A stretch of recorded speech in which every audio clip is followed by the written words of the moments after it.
Hello and welcome to Welcome Home Radio.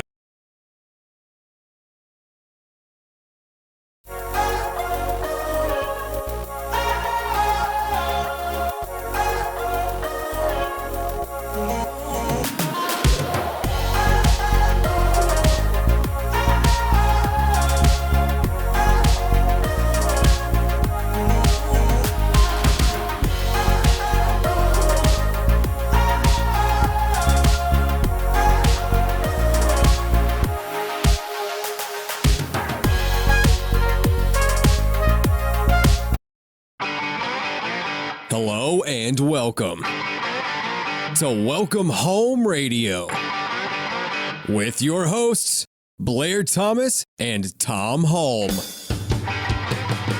The waters in the mortgage industry can be pretty muddy.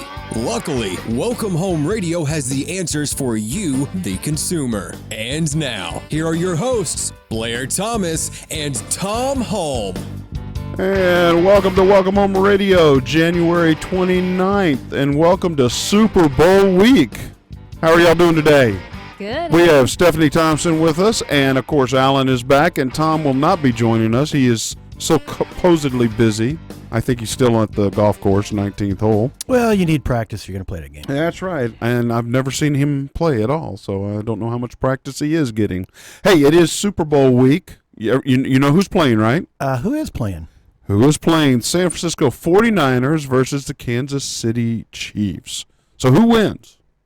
Chiefs. Chiefs. Yeah. Niners. Well, I'm going Chiefs fans. I got to. I didn't say who I'm rooting for. You said who wins. I'm still salty towards the 49ers. Salty? Why is that? Packer fan. Oh, okay. Now, this is Super Bowl 54. Do you know when the first Super Bowl was? 54 years ago? There we go. 1967, January 15th, the Packers played the Chiefs. Those Packers, man. I wanted to redo that. You wanted to redo that, and of course the Packers won that first 2 years of the Super Bowl, which was not called the Super Bowl. Do you remember what it was called? I don't. National Championship? The AFL-NFL Championship. And then it became the Super Bowl. Now, key question, fun fact, do you know who has never won a Super Bowl? There are 4 teams that have never been. Let's see who they might be. Jets. Cleveland Browns. The Browns are one. Our Mike Majeski's listening in. He's probably really irritated with me bringing that up, but that is correct. Let's see, another one might be Jacksonville. Jacksonville Jaguars, very good. Got 2 more to go. You reading my paper? No, He's cheating. He's cheating on me. Steph, it's your turn. Guess one. Jets. Nope. That's a good guess, though. No. They're not. Well, Joe Namath. Joe Namath won. I know, but it's still a good guess. Let's see here. That would be another one. Would be Who replaced the Houston Oilers? Well, the Tennessee Titans. The Houston Texans. I was about to say that. Houston Texans, and finally, that's not true. Somebody who plays on Houston Texans have never been to the Super Bowl. I know, but the Houston Oilers were replaced with the Tennessee Titans. They moved to become Tennessee, but I said who replaced them. In Houston. Oh. See, he's not on the same wavelength as you and I yet. I'm never wrong either. And the final one plays always on Thanksgiving Day. Detroit Lions. I didn't know that. Those are the 4 franchises that have no Super Bowls. But they're in the same division as your Packers. Now, key on this. The average 30-second ad, do you know how much it cost? Oh, my God, $1 million? At least. $5.25 million. For 30 seconds? For 30 seconds during the Super Bowl.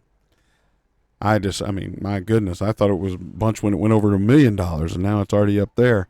It seems ridiculous. Top 4 teams in the NFL Super Bowl winners. Packers. Oh, man. Well, she is a Packer lover. That's a cheesehead. But New England, Dallas, Pittsburgh, and there's one more. Duh. There are 4. Okay, that's coming. Yep.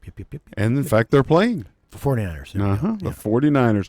Steelers and New England each have 6 Super Bowls. Pittsburgh played in 8 Super Bowls, won 6. New England has played in 11, have won 6. San Francisco has played in 5 and have won, or 6 and won 5. And Dallas has played in 8 and have won 5. So those are the top 4 Super Bowl winners and participants. Now, a simple fun fact. I thought this was interesting. Super Bowl Sunday is the second largest food consumption day next to Thanksgiving? Thanksgiving. Wow. I mean, I went to a lot of beer. I didn't think about all the food. Okay, and now there is one quarterback that has won a Super Bowl with 2 separate teams, and he's the only quarterback to ever have done it. Well, let me think about that. Not Montana. A recent one? He won't give you a hint. He's got that paper up for Yeah. a reason. He's like a little kid. I got it. I know this. Yeah, it's I would say he's fairly recent, yes. Manning? Yes, Peyton Manning. yeah. Well, I mean, where's Take my... that. Yeah, I get a point. you get a point. Okay, first Super Bowl ticket cost. Have any idea? $12.50. Well, take away the 50 cents. It's $12. Wow. Super Bowl average ticket now? 2,000. Add $300 to that, and you'll get that. We're $2,300. like close. Yeah. Now, Jacksonville, Florida has sponsored and had a Super Bowl at their location. The unique thing about Jacksonville, Florida was they had to hire 5 cruise ships to be floating hotels because they didn't have enough hotel space. Oh, my gosh. So they literally had to port in 5 cruise ships. That's pretty cool. Yeah, I mean, that's very creative as well. You can gamble on Now, that. I did not know this. Maybe you guys did. Did you know the odd number games, the NFC is the home team, and the even number Super Bowl is AFC home team? I didn't know that. I've I never did heard not that. know that. So this year, 54, the AFC team is home team. I did not know that. I didn't know how that worked. Can you name the only player to win the MVP of the Super Bowl for a losing team? Probably a Pittsburgh Steeler. Nope. A Packer. Nope. Okay, a losing effort. I have no clue. Our producer should know this one, but He's I would busy. think. Yeah, he's acting busy because he didn't want to play. It's right here locally. Really? Like Dallas A Cowboy? Cowboy. down Meredith? Nope.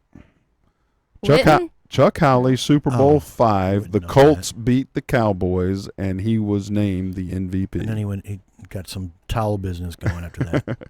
Did you know there's never been a shutout in a Super Bowl? Never.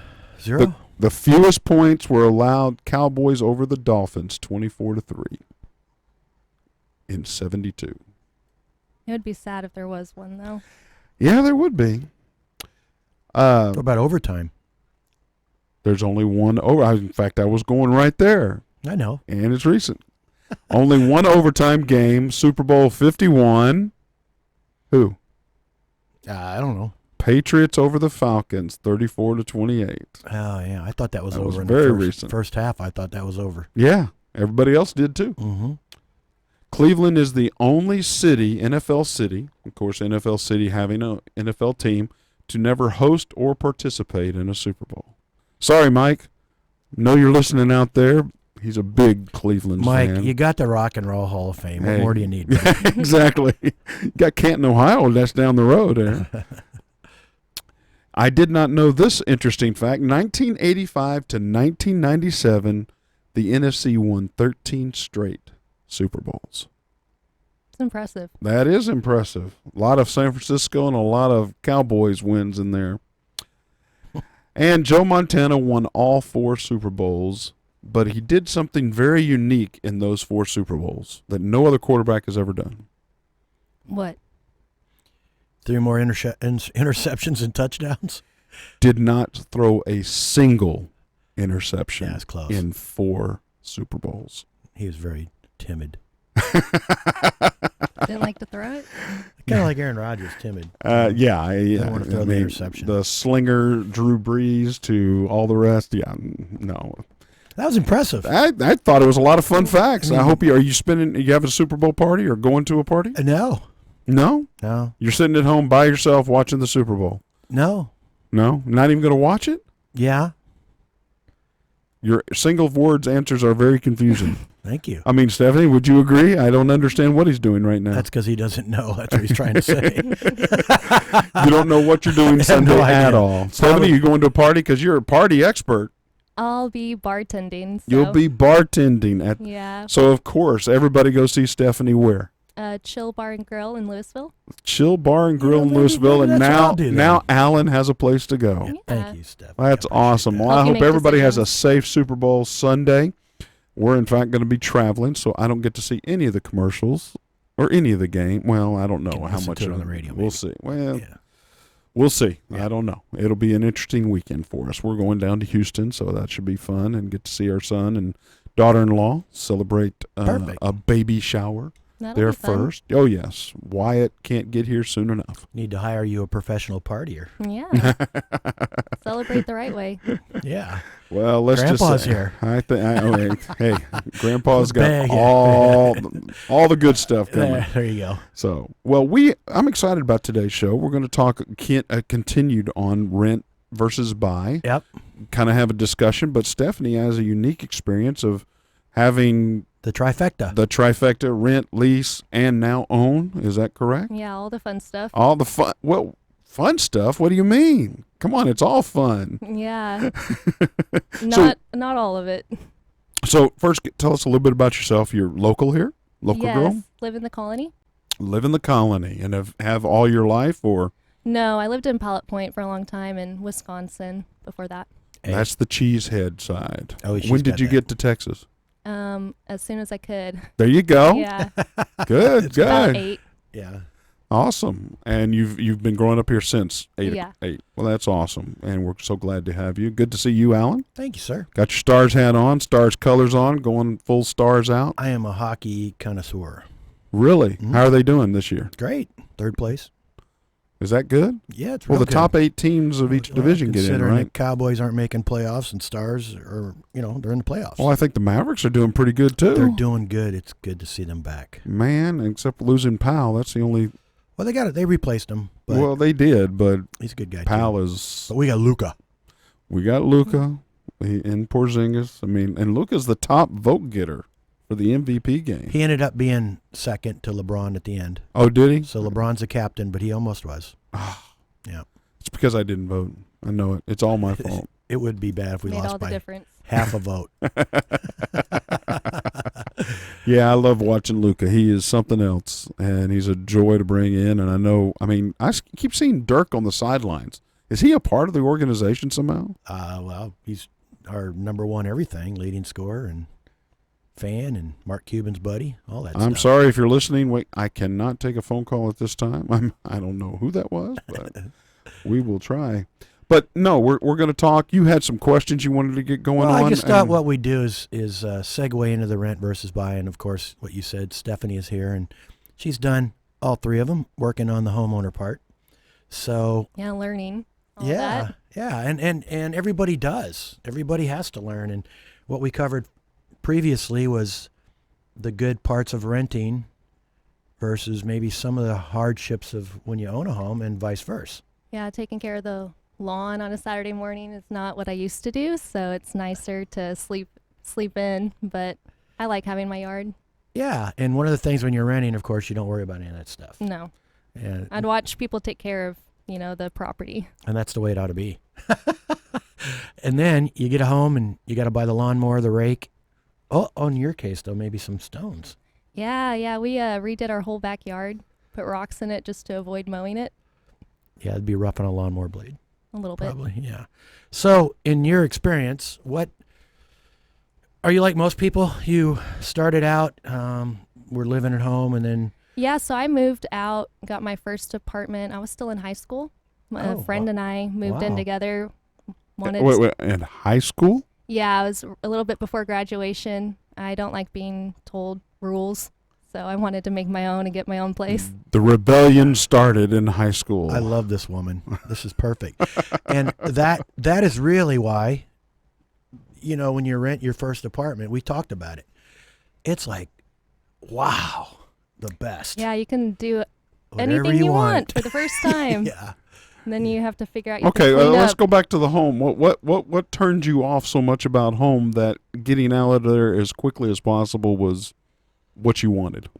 Well, I had an opportunity. I got a job offer, and it was a leasing job. So they paid for your rent. And it was like a okay. move then or don't. Oh, nice. And Huh? I wanted to party more, so. Well, that was the underlying condition. Yeah. But you actually got a job. She moved out when she had a job. She just didn't rebel and say, I'm out of here. Yeah. You got a job. The and unique went- part of all this is, she's 4 or 5 years ahead. At Oh, yeah. 17 or 18, you legally have to be 18 Mhm. or get parent consent. And so that's quick. Yeah. It's like, it's okay, I'm going to grow up now Yeah. or try. Definitely called my mom crying a couple times about bills and stuff. Yeah. Oh, reality hit home a little bit. A little huh? bit. Yeah. So normally in your generation, people are so much prone to go college pursuit. Why did you not? Well, I went to college. Okay. Actually lied to Community- admissions at UNT so I could have an apartment. Told them I was living at home. Oh, okay. It's a Okay. big commuter college. It is. Yeah. In fact, it's the largest one Big in the state. time. Yep. Well, Commuter college. yeah. Yeah. So, but you went to school and you got this job to do leasing Yes. and kind of, took your career off right as soon as you were graduating from high school. Yes. Is that what I understand? Okay. That's cool. And so what hit you though? You enjoy the underlying, which was, hey, I'm able to do, this is my place. This is my home. Late night, early morning, whatever, I can do that. I understand that. Yeah. But what brought some reality back in, or what were you ready for? Because internet had to be put in, Yeah. TV, whatnot. When you're younger, you don't really think about all the little things that add up. So Mhm. that would start to hit. And then having to buy my own groceries was Ah. another thing. And, all the parties we were throwing, I spent a lot of money on beer and should have been spending more money on food and stuff probably. But So fried bologna was a regular Chicken mainstay. nuggets. Yeah, frozen chicken nuggets. Okay. Well, I mean, it's different ages here, generations. Chicken nuggets, I don't think was around back then. well, I don't remember them. I don't. Little pieces of chicken probably were. I don't know. They Yeah. call them nuggets. But The Hungry Man dinners is what I remember, and they yeah, had the they big. definitely had that banquet boxes of chicken. Yeah. And stuff like that. Yeah, we did that. But So the fun part was, so you did that for a couple years, and then what would you say was your first accomplished rental? Was it an apartment? Was it a house? What was it? I moved into a really nice apartment in Hickory Creek. It had Good. like a garage Nice and area. everything. It was really nice. It was expensive. and when was this? Probably about 5 years ago. How long after you're taking on your career, I guess, and starting after you graduated? How long after that? How long? Starting like my company or No. This move that you're speaking Oh. of. I'm still in school. One of those. But yeah, I got an apartment and then tried that for a while. I like house projects and stuff and like painting and stuff, so I wanted a house. Okay. So I wanted to move on to that kind of route. Be able to do a little bit more of what I wanted to do. So you wanted the home to look and feel more yours, Yeah, I want to make where it you can't make those mine. changes in renting. So that challenge. Well, when you move into an apartment or any rental place that's got a garage, it feels more like home. It's kind of a private You start space. collecting a lot of more stuff. Yeah, you do. You need a Boy, bigger that is house. true. And we don't have any Bigger basements. collection, right? Yeah. No basements here, so it all goes where the car should go. Yeah. Yeah. So you rented in Hickory Creek for a while and in a nice apartment. Yes. Now, what was the wonderful joy about that euphoria that got you there? I didn't have to take care of anything. That was really nice. Everything was taken care of over there. But it was just a lot of money. Everything? Yeah, like they took care of External, the common areas? outside. Outside. That Okay. It's kind kind of the stuff. rental version of the HOA. Yeah. Okay, where townhomes and some rental agreements, they don't want you responsible for anything because, especially the watering, a lot of people want to control their own foundations and stuff. So it does happen, and that's a good situation. It does cost. Now, is that one of those all-in places where water, electricity is all included, or is that still separate bills? No, that was my first apartment. Was all bills Your paid. first bills paid, everything. So, yeah. How would you change that experience from all bills paid to now? You kind of upgraded. You appreciate that, having a garage to some of the luxury looks and feels, but now I've got some separate things I've got to take care of here. Yeah, bills went up, but I also got more freedom of choosing what I wanted. So I got to choose what internet provider I wanted as opposed to my old apartment complex that had terrible internet. And I was going to school and stuff, so those things mattered. Just getting more choices, but a lot more costs coming at the same time. Mm-hmm. That's one thing that kind of turned me on to wanting a house. A rent for an apartment was like $1,500 a month, and it was a 1-bedroom. Yep. And mortgage on a house is a lot cheaper than that, even though it's more long term. And there's a good segue too, because that's exactly what's going on. Landlords are killing it right now. Rents are high. Well, and, sure. As you know, being a lender, discounts on mortgages are amazing right now with the loan rates. It's never been better in my life, and the money it takes to buy a home, all the down payment programs are out there now. The monthly payment can be a lot less than you're renting.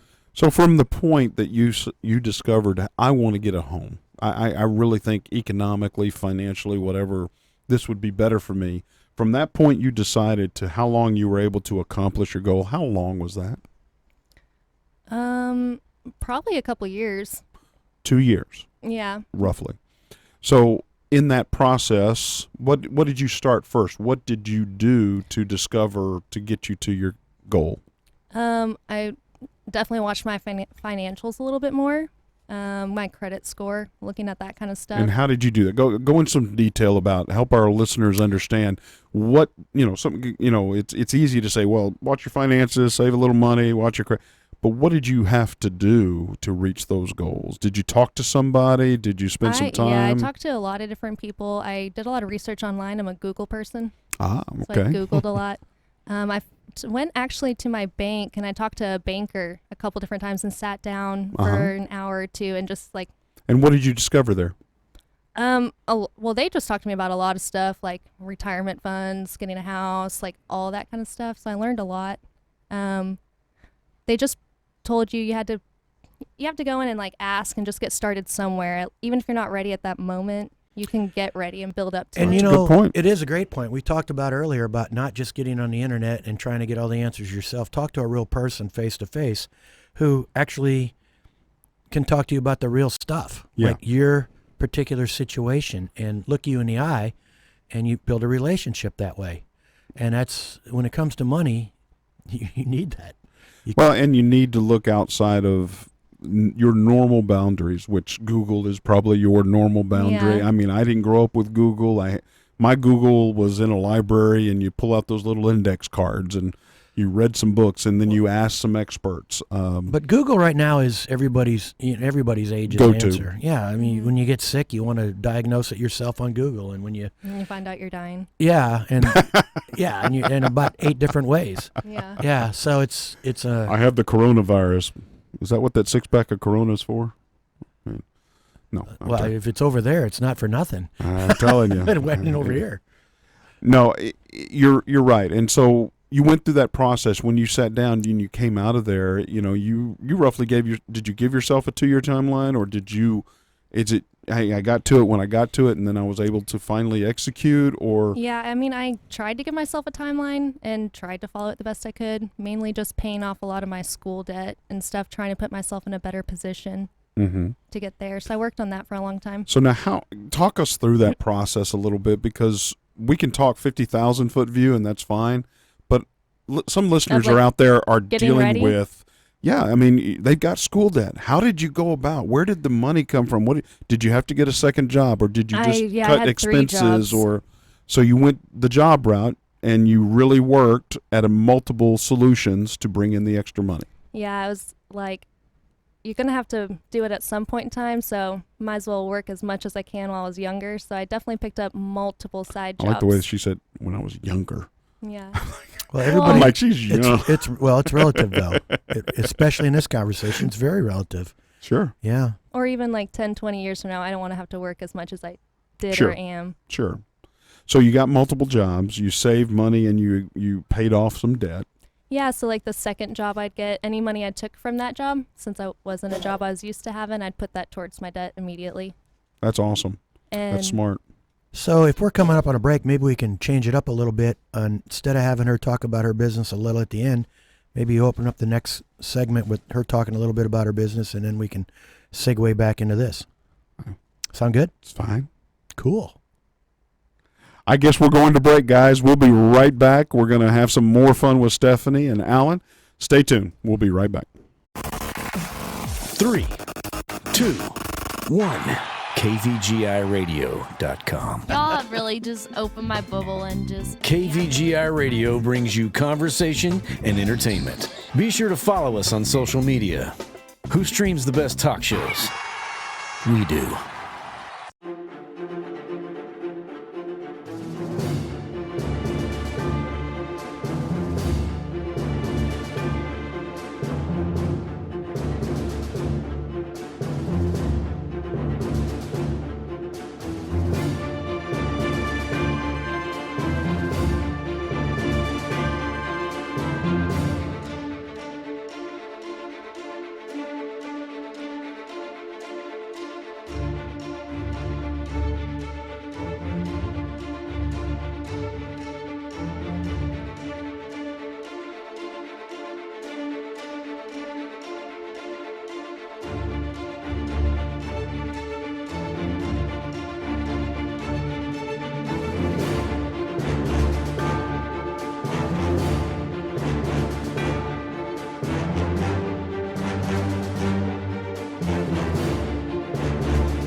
You're listening to KVGIRadio.com. Streaming live from the KVGI studios in Frisco, Texas. Live without limits.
Hello and welcome to Welcome Home Radio with your hosts, Blair Thomas and Tom Holm.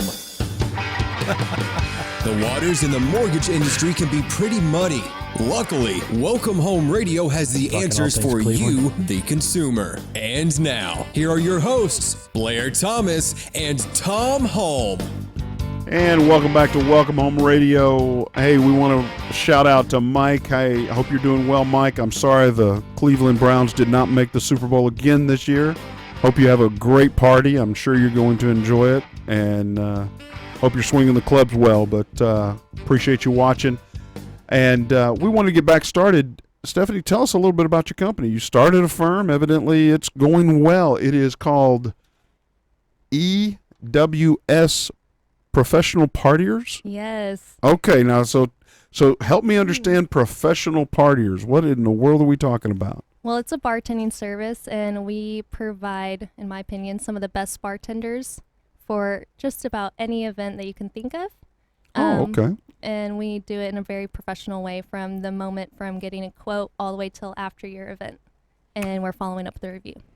Okay, so your system, you provide all the alcohol, you provide the professional bartender, you I don't provide provide all- alcohol yet. I don't have a liquor license. Oh, okay. But I do help you figure out how much to buy. I have mixer packages to make, like, I can help you make a signature cocktail. We bring cups, bars, that kind of So stuff. who's your target client? Everyone. Every- Anyone that likes to have fun. Anyone that likes to I have love fun. That. I love that. So examples are like what, weddings and Yeah, so we do a lot of weddings, house parties, poker nights, poker nights. yeah, birthday parties, pool parties. He hit his button there. He's a poker dude. Oh, I love poker. There you go. There we Guys go. hit it off right off the Like, bat. we literally had a poker night on Friday. Oh, now she's just bragging. She only had 18 people there though. Oh, that'd been fine. Yeah. I lost. So you do what would you say so what was your first gig? What kind of gig was A poker it? night was my very first event. Awesome. Actually, I was bartending at a local bar and had a lot of regulars asking me to come do their personal events. And I got asked to do a lot of poker nights with the guys, house parties, a lot of kids. They asked me to do their kids' weddings, people at the bar. So Oh, I was thinking kids' parties. I'm like, what now? Alcohol? I've done What baby now? showers. Yeah. So we do a lot of fun stuff. It's kind of how I got started. And then as I got more into it, kind of got more experience in different types of events, corporate events, charity events. We help a lot with them. We've done Take Steps event, which is a Crohn and colitis event that happens twice a year. We do Fort Worth and Frisco's. Boat parties. We've done some of those. Oh, there you go. That's cool. Yeah. And for a while, didn't you work TCU games? Yeah, so I used to work the Founders Club over at TCU during the football games. That was a really fun experience. Got to learn a little bit more of the high-end service over there. That is a kind of a nice area. That is a little interesting. I mean, different group than that 360 line, Yeah. Fort Worth to Dallas. Yeah, type. it's cool. The business you work for everyeverybody. Yeah, All everyone income and anyone. groups. Yeah. Yeah, I thought I saw something where you were in an apartment. Were you in an apartment where somebody had a very small kitchen on that one picture of Oh, recently? yeah. Yeah, we're used to working in all sorts of houses and buildings and spaces. Some are really tiny. Some have beautiful big bars. We've helped breweries do grand openings, helped them staff them, and done just a little bit of everything. It's been fun. That's cool. That's awesome. Now, how this idea come around, and how long has it been in business?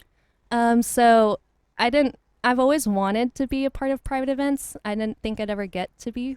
And the more I got asked to do it, I started doing it often with all my regulars at the bar. And I got to a point where I was like, I can't do them all because then I'll never get a Saturday off, basically. So I was just like, I'll get all my friends to do it with me. We'll do it together. It'll be fun. Now, is there special training or special licensing that you have to go through to be a bartender at these events? Yeah, well, they have to be TABC certified. Okay. And then I have liquor liability insurance and all that kind of stuff. So we're fully insured. And training is more about just like personality. And if you have good work ethic, pretty much you can with practice, you'll be good at it. I promise. Yeah. Do you do any training? Oh yeah, I usually try to meet people. We have poker nights at least once a month, so that's kind of our training night for some of the people. So how do I get on this list for this invitation Well, for this you group? just I mean, might have got on it just I recently. hope I do. I mean, Yeah, that'd just be fun. Bring your own chips. Unless you win, you Lay's? may not be back. Pringles. That's what I was talking about. I'm sorry. I didn't hear what you said. Oh, I was like, unless you win, then you won't be back. Oh, Like if you take all the money. well I love then, it. I hate to tell you. You know, that I mean, sounds experienced right there. No, it just sounds like if you're not going to be the pigeon we want you to be, we're not going to invite you back. I mean, There's always that person that wins a lot. They're just good at it. Yeah. And now they made a TV show on it. Look at ESPN just rocking with all that stuff. what's that? Poker. It's huge on television. Well, it is, but And millions of dollars. yeah, they've got all these wannabes, and then that's how they're making their money. So what's It's the very biggest easily. event you ever did? How many people showed up and how many bartenders did you have? Things like that. So far the biggest was like 400 people. We had about Oh, God. 4 bartenders. That's busy. Yeah, that was the biggest one we've done so far. And we've done everything from that and then as small as like 5 or 8 people. Oh, that'd be fun. Quaint. Yeah. Yeah. Well, I mean, What kind of a venue is that? Like, what's that The situation? small one or the big one? The small one. Like a person's house usually. I mean, okay, I said venue, and that was a good answer. Like, So situation, like just a party for a few friends. Yeah, like or- a small cocktail get together or yeah, if you're just having a couple people over, like a dinner party. A lot of people like to have the small, like intimate birthday parties where you have like I've been to one where they hired a whiskey taster. Oh, And so wow. they all sat down hired and a whiskey taste. Wait a had, minute. well, I don't know Mark, their actual Mark, profession name. There you go, but- Mark. You're in demand. Okay, I'm trying to understand. I mean, it sounds like your business right now should be up with the Super Bowl coming up. You should have a Yeah, lot of Super events, Bowl so you parties. get 20, 15, 30 people at your home or somewhere, but you're going to be, you already have a place to work for that Sunday. I do, but I have plenty of employees. You have plenty so- of employees ready to work and able to work your party. Yeah. Now, give us an estimate. What is it? Is $75 an hour or Well, I usually $75 an hour event or what? I usually start my packages at $275, and that covers 4 hours of service time, cocktail napkins, straws, basic bar height table and equipment, and everything like that. Okay. And then the alcohol, you recommend what to bring or what to get. Yeah, so I do like a bar consultation. So we go online and we'll talk about questions about what type of guest you have at your party specifically, because every event's different, Mm-hmm. and what kind of drinks you want to serve and that kind of stuff. We'll go over it. And So- then I'll give you a shopping list. So do you bring the frozen margarita machine I or other can. things if necessary? And of course, those are add-ons, I'm assuming. Yes. So, but you have the ability to do all of that. Yes. Okay. Well, that's great. And this has been going how long now? I officially started the company in 2018. Okay. So the beginning of I have a golf tournament that we do, and I started it like right after the golf tournament. Got my tax ID, and then didn't really do much work until the end of 2018. So it's Uh-huh. been we just finished our first full year. Full year. Wonderful. And what's that golf event? Swing Your Wood golf tournament. It's we actually This is Live Without Limits, Blair. Why are you making a funny face? I'm Can't I'm you trying- see my I'm- wristband here? Live Without Limits. I understand it's live without limit. There I'm you just go. trying to. I normally know most of the golf tournaments in the area since I've been here Oh. 30 This is years. So very I'm you trying should to. come. Yeah, we raise money. We actually partner with a local organization, North Texas Warrior Golf Association, and they raise money for wounded warriors. And they're actually really local. All the money goes. Is it with Wounded Warrior? No. Oh, okay. No, I gave my money to them the first year, and then I kind of No, I think what Did she more was about to research. say is they give 100%. and they're so local. They give it back. I think within like a 10-mile radius of where the. So they look for charities in the area to work with. No, they are the charity. They are the 501. They directly impact Wounded Warriors. Yes. And when you play in that tournament, they sponsor a hole too, and you can have a little tent up there at the whatever tee box they're on, and you have an opportunity. You played in the tournament? I have. Awesome. He's been. Yep. Both And when is years. this tournament? Is it already taking place this year? No, I haven't set the exact date. It's probably going to be Father's Day weekend, somewhere in there. It's a good weekend. Yeah, people can get hall passes. But this you get to meet these people that at their the Warrior. What was it called again? North Texas Warrior Golf Association. Yeah, and their little tent is set up on the tee box, and they have all of their all the stuff that they tell you where the money goes, and you have an opportunity to give. Well, right I there. have a 501c3, so I understand all that. I know, but for the people that are listening Yes. that have not heard of this group, No, I hadn't even heard, and I'm a disabled vet, so I hadn't even heard about them. So I'm intrigued by them. Oh yeah, they're a really good group. Out of where? I don't remember where they're based out of. Maybe right here in the area, Frisco or. It's definitely Dallas area Yeah, for sure. I don't remember exactly what town, but it's in the DFW area. Just look forward to hearing about them, because that's my foundation support is for local North Texas charities that we raise money for, and we do poker events and other galas. Had a golf tournament for 11 years. So, and we just started our barbecue event. So you hosted a golf tournament? Oh, That's very cool. I've been doing golf tournaments for 25 years. And I've been blessed with a lot. Sometime. That would be fine. I have plenty of brains to pick and plenty of people to bring in. Wear your gloves. Yeah. Well, that's great. We're glad to have you here, and we are wanting to pick your brain on your experience going from the rent to the leasing to the ownership. I want to go back to your 2 years experience, because I think that's so important. For listeners, first-time home buyers, all of that, the challenges that we face is understanding, did it kind of blow you away on how much the costs are? In the sense of down payment and all of that? Yeah, it's very intimidating. Especially talking to a bank, did they tell you, hey, it's 20% down, closing? I mean, how did they talk So I didn't with you go on through that? the buying process. I just now go through the owning process. My husband bought the house, I think like 7 years ago, before I met him. Okay. So I didn't have to go through the buying process. Sure, but you sat down and talked with the bank, you said, about... Yes, because and I've always wanted to own houses, multiple houses, and have rent properties and investing. stuff. Okay. Yes. Okay. And that's something that my husband and I have talked a lot about doing in the future, too. Speaking of your husband, hi, Matt. I know you're listening. Hi, Matt. She's in good shape. She's good. So in that discussion, closing cost wise, trying to get situated, I understand, it was a little overwhelming. Like you said, you attacked your liabilities or your debt.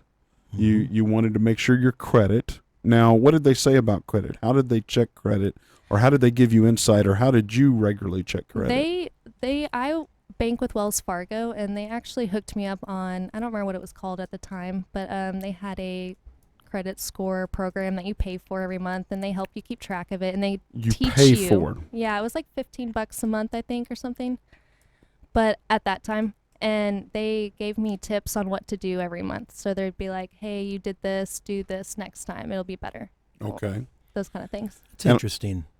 I'm going to give you a little golden nugget, and hopefully our audience will listen in on this and be aware of. Anytime an organization gives you a score, and as Wells Fargo, having you pay for it, and updating and giving you advice, that's great.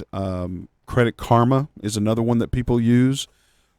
Understand that the algorithm they're using for credit score generally is a revolving credit card. They want to sell you credit cards. I got a bunch of credit cards. Credit card offers, bunch of credit cards. So they're advising. Now, understanding that algorithm, there's 13 different ones.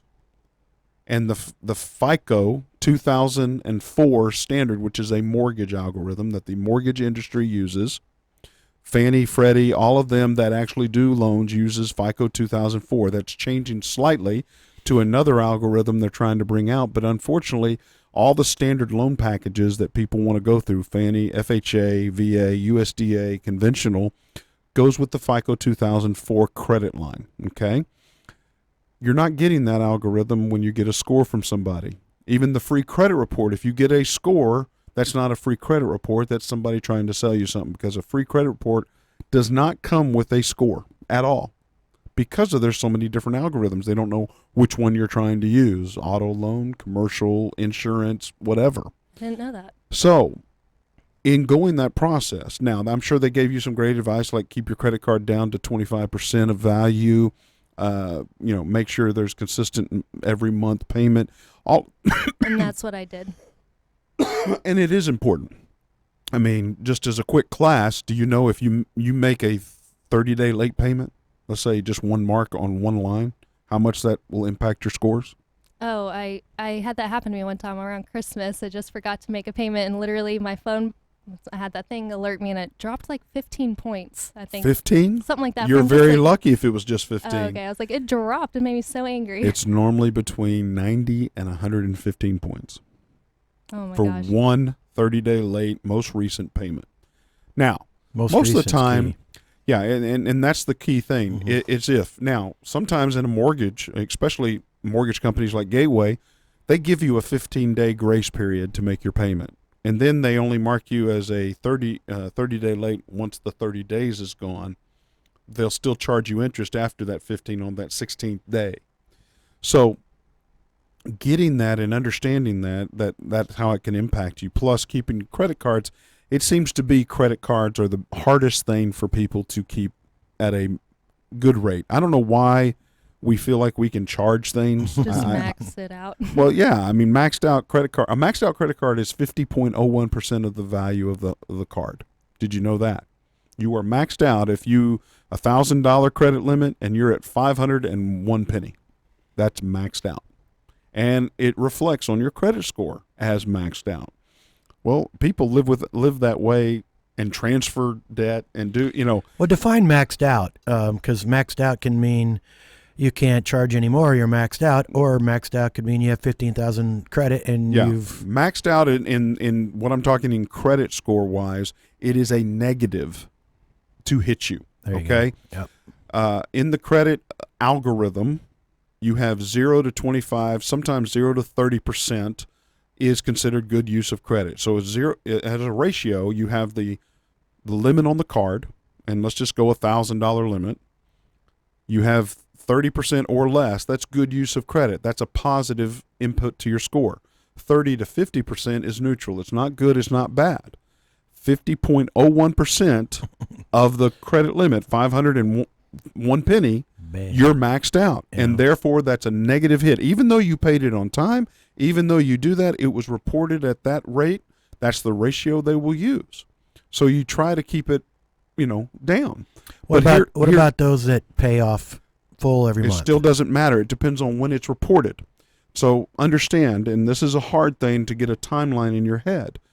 So do you mind sharing when your credit card is due? I'll have a couple of What them. date? Just Usually give me around like one. the 20th. The 20th. Okay, and you get your bill when? Like a month before? Almost a month before, probably around the 1st. Yeah. About 20 days is normally the time, okay? Well, as soon as they report and give you your bill on the 1st, when do they report to the bureaus? See, Same. here's the question people ask. Even though I pay it off, wait a minute, how does this get on the bureaus? Because I pay it off every month. Well, they're not reporting you late, but they report to the bureaus generally 7 days after they bill you. So on your bill, what goes to the bureaus? How much you owe. Even if you pay it off, it's how much you owe. So that same $1,000 limit, and let's say you had a lot of things but you paid it off, but it was $510. What was reported to the bureau? $510 is owed on this card. That's what was reported. It may have been paid off on the 20th, but on the 7th or the 8th, it was reported to the bureaus. What does that do to your credit score? It brings it down. So what I got into a habit of is two things. Now, of course, paying your card bill early is good. So it all depends on when it's reported. But here's something I do once a year on all my credit cards, and I only have two. I ask for an increase in limit. What does that do to my ratio? Oh, If I owe 501 penny, but I have now a $2,000 limit, it's 25%, right? Mm-hmm. So it makes a huge difference in that ratio. That's the only difference on credit is the revolving credit cards. Mhm. And that is something people don't want either want to understand or know how to maximize because it's still impacting their score. Credit is so confusing. You have everybody on television hitting you up with these ads like Credit Karma and all these other companies. And you get come borrow money from us. We'll treat you, bless your heart, all that stuff. Yeah. It's just so confusing. And when you get and you have to sit down with somebody that's talking about your specific situation. We went back to the part about face-to-face meetings, and the internet can drive you nuts. Yeah, it's real important when it comes to your money. Can, because you don't know how to express your question, your challenges. And most people don't understand that there are 13 different algorithms out there for the credit industry. Nobody I knows didn't that. know that. It's very rare that anybody has an understanding outside of the credit repair industry understands that. And that's why we do credit classes, educational classes. I do them through realtors like Alan. And that's when I heard about it. It's awesome if you know 4 or 5 or 6 people together like you're bartending. I get together and I educate and go through people about educating themselves on credit. And it's an awesome class, just paying bills or understanding your processes or understanding how to, hey, I went there, they told me, I got a higher interest rate or a higher cost to my insurance because my credit score.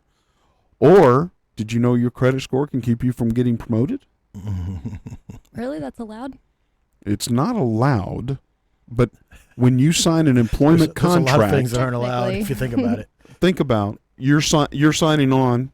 You sign an agreement, okay? Now you work in a bar. Mm-hmm. You also own your own company, and you said you had a third job. Is that true, or not anymore? I worked in construction. You for worked 5 in years. construction for who? Sealant Solution. Okay. When you signed on with them, they had a packet for you to sign, right? Mm-hmm. It was a large packet. Did you read it all? No. No. Nobody does. It's a bunch of law jargon in there, right? Well, inside of that law jargon, guess what they have the right to do? They have the right to pull your credit when they want to. So odd. No, it's not odd. You're an owner of a business. Now, you have, let's say, 20 bartenders out there, and you need to promote somebody to help you run sales management. And you need them to help pay a few bills, and you need them to pay employees, and you need them to do and be responsible. Would you promote somebody that doesn't know how to manage their own financials into your business to manage your financials? No. You wouldn't, would you? Mm-mm. You want to be able to see into their financials, right? Yeah. You would want that. Bring me your credit report or something. Well, guess what? You signed away your right because that's exactly what they're doing. You didn't say you can't work here. That just means when you hit the glass ceiling of team management or I'm going to manage some finances or I'm going to do something, they're going to look, they just do a silent look, just like they do a Facebook look. Yeah. Just like you did on me when you went in my LinkedIn, you went into my Facebook, you did that roundabout way of looking. Well, guess what? Businesses do the same thing, and they look at your credit. And are you handling your credit the way we would want to handle our finances to hire you into a management position?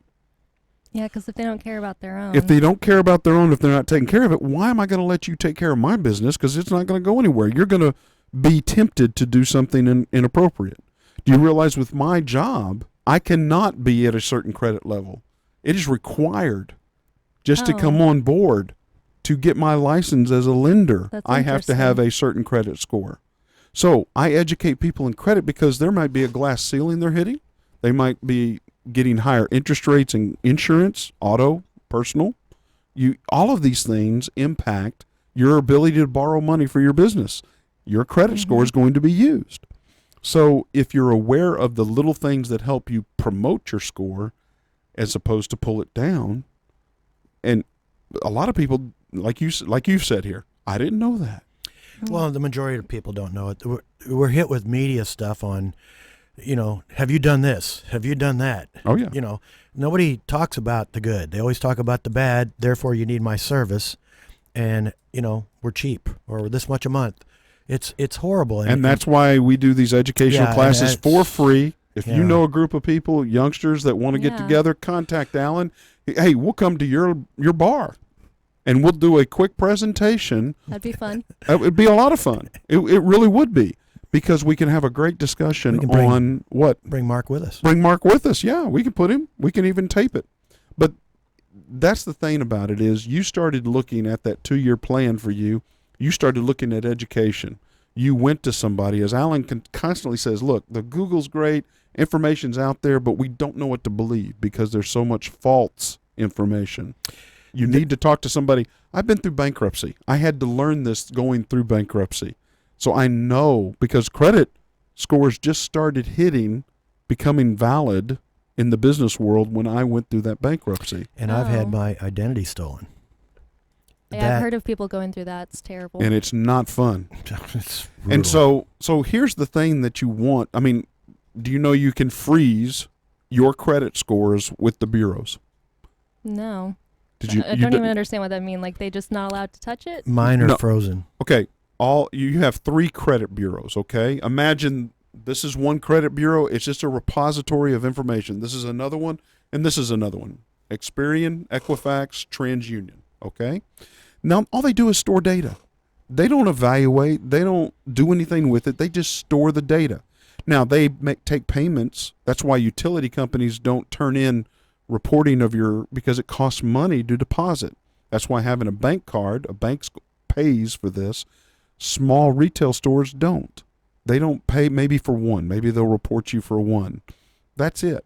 So And apartment payments don't go towards that either, right? They can, but most apartments run on such a thin margin, they don't want to pay for that service to report you. Yeah. It's a threat. That's all it is. It's a threat over your head. If you don't pay your bills, we're going to hit your credit report. But here's the interesting part is they just store data. Now, when we, lenders, financial people, go in and look at, or your job looks at, they pull an algorithm. They decide which algorithm is best to bring out a score. It can be auto loan. It can be long-term debt or mortgage. It can be insurance rates. It can be revolving credit cards. It can be student loans. All of these things are different algorithms. They go in, pull the data that's reported there. Some people don't have any credit. Well, then that's a ding against you because you haven't done any credit. I'm looking at extending you credit. If you've never done it before, we need to look at alternative credit methodologies. That's a hard spot to be in sometimes. It is. That's why my dad brought me to his banker. I shook his hand. I took out a loan for $500. My dad put the $60 extra into the bank, and all I did once a month was pay back that loan with that loan money. Didn't spend it on anything. And that helped create a relationship on a handshake that I was able to buy my car 2 years later at 15. You know, we put my daughter on our one of our credit cards. Mm-hmm. Got her own card in her name, of course, billed to me. Yep. But it's still building her credit. It was, and her credit score's Yep. nice, and Yep. she's doing her own thing now. But it was a good start. You got to have help in this, whether it's you understanding more and And all the little tidbits. And guess who gave me that idea? A lender. Yeah. Yeah, a lender that I worked with in the years past, and I said, who better to know Yep. than a lender? And the last 10 minutes, folks, you could pay a lot of money for what Blair just went through, and you got it for free. And be glad to do it again if you want to contact either one of these guys, Alan or Stephanie, and say, hey, we want to get together and let's just talk about this. I will be glad to do a credit seminar for anybody because I've been through this. I know what it feels like. I don't want anybody to go through bankruptcy. I don't want anybody that experience. But I also want to improve people's lives because a lot of people in apartments don't know how to get to the next step. Mm-hmm. And like you've always said, Alan, get with somebody. Just talk with them. Yep. Well, Yeah. we're going to open ourselves up. We'll be at your bar if that's what it takes, and we'll sit there and have a discussion one-on-one. But anything to help people understand, because I am so frustrated with the people out there in credit repair that take advantage of people. Be careful. There's a lot Be of that. very careful. You pay money for people to do nothing, or these so-called credit experts. If they're not a law firm, they can't do anything for you. There's no teeth in their job. I wouldn't waste my time. But I'm going to give this to you for free. There is nothing I'm going to ask for, nothing I want to say, but I wish to I would have help. known you when I was looking for that long time ago. Well, but we know now. We're going now, and now you can share it with all those people you get in front of. Is that, hey, I can help do a little party for you on credit, and we can bring people in here, but we can help people understand, because good, bad, or indifferent, the more people we help, it tends to come back to us, right? Oh yeah. Always does. Always. So I want to extend that because your experience when, the bureaus, what things you can do very easily. Did you know you can ask for an increase in your credit line with a card at any time? At any time. I didn't know you could do it at any time. Well, what's the worst thing they can say? No. Yeah. What's the best thing they can say? Oh, well, All when right. I came out of bankruptcy, Capital One was the only credit card group that I trusted to work with. And they said, hey, you give me 6 months of good payment, we're going to triple your card. Well, because I knew what I knew, I paid early. Guess what they did at the end of 6 months? They automatically did it? Oh, they automatically did it, but they multiplied it by 12. Not. And to answer your question about the credit freeze is I can't even borrow money on my own credit Oh. unless I give a PIN, and nobody else can borrow Yes. with Did me. you do I'm that sorry. because of your identity theft? Yes, I did. I don't want anybody stealing my credit. I have Yeah. all 3 of my bureaus frozen as well, and it is Yep. free. Free. It doesn't cost you any money to freeze with TransUnion, Equifax, and Experian. It just takes some knowledge and some You time. said you just use a PIN? Yeah, well, we'll talk about it more. We're running out of time, but the bottom line is, it's a good thing to do, and we will talk about it. Yeah, let's come back. We're going to go to break real quick. We're talking with Stephanie and Alan more about We're done. rent-only. Say goodbye. Oh, we're done? Done. Show? Yep. Well, I'm Blair Thomas. I hope you have a great January 29th. We'll see you next month. I'm Alan Pace. If you need any help buying a home or borrowing money for a home, give us a call. Stephanie, thanks for coming in. Thank you very Steph. much. God bless. Bye-bye.